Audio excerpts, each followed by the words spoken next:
Sa pagtapos sa National Disaster Resilience Month, sa Dakbayan Talisay, halos 22 tanang mga 22 ka barangay sa mga dakbayan na paubos sa pagbansay-bansay sa gitawag nga Community First Responder kung CFR.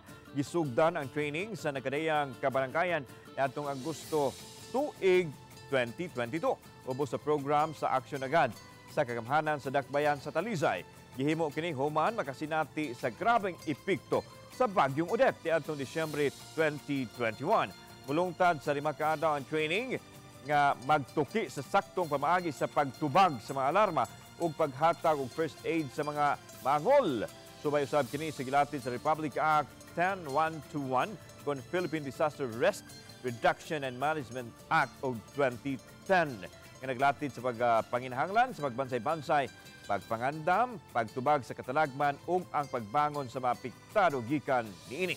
Gibansay ang mga volunteer uban sa ilahang mga opisyal sa Barangay Camp Coordination and Camp Management isip kabahan sa Disaster Risk Reduction and Management.